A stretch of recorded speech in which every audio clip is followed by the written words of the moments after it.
सुप्रभात प्यारे बच्चों, जय हिंद। आज हम लोग हिंदी खुलते पंख किताब से पाठ 13 फूल के कठिन शब्द लिखेंगे।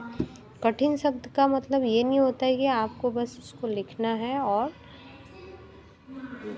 कॉपी में उसको कंप्लीट कर लेना है। इसका मतलब होता है कि आप जो शब्द कठिन शब्द आपको जो भी लिखवाया जाता है उस शब्द के बारे में आपको अच्छे से पकड़ हो जानी चाहिए कि ये शब्द कैसे हमने लिखा है और दूसरी बार इसको लिखने में आपसे बहुत कम गलतियां हो, जो त्रुटियां या गलतियां हो वो बहुत कम हो। तो चलिए शुरू करते हैं।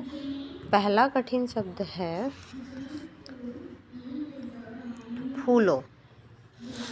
दूसरा कठिन शब्द है ढाके। तीसरा कठिन शब्द है दुबके। आगे इसके लिखेंगे आप लोग कठिन शब्द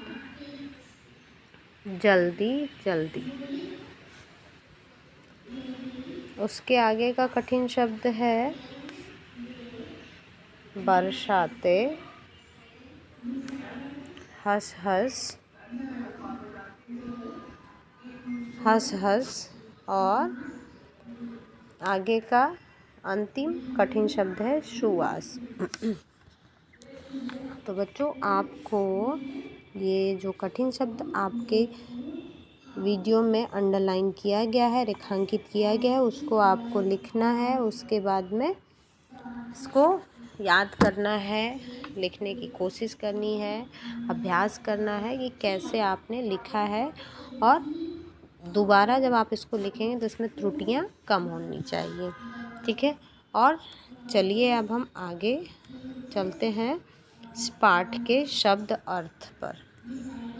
पाठ के शब्द अर्थ हैं तरु, कान खड़े करना, अनगिनत और मधु, गले लगाते, सुवास, ठीक है।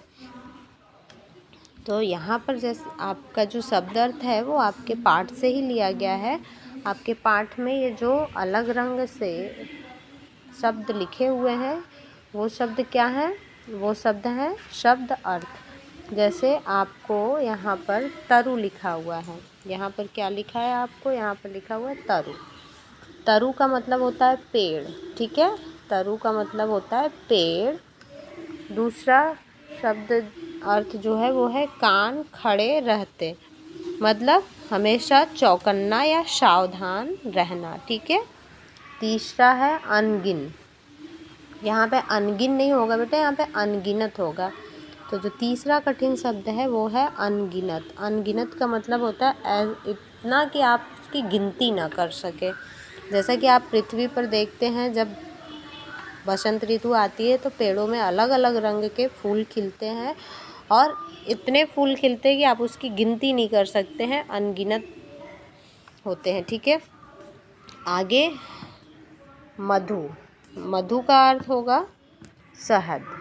जब तितलियां फूलों पर परागकण से रस चूसती हैं तो उस रस से क्या बनाती हैं? उस रस से वो लोग मधु बनाती हैं। मधु का मतलब होता है शहद। गले लगाना मतलब होता है एक दूसरे से गले मिलना। जैसे जब तितली और भौरे फूलों पर बैठते हैं तो वो लोग कैसे प्रतीत होते हैं? ऐसा लगता है जैसे दोनों फूल और भौरे या तितली एक दूसरे से गले मिल रहे हैं।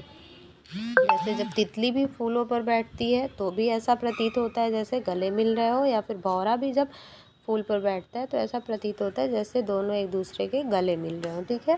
अंतिम शब्द अर्थ है सुवास। सुवास का अर्थ होता है सुगंध।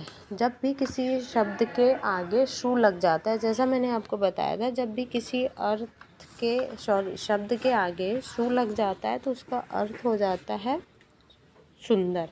तो यहाँ पे सुवास का मतलब हो जाएगा सुंदर, खुशबू, ठीक है।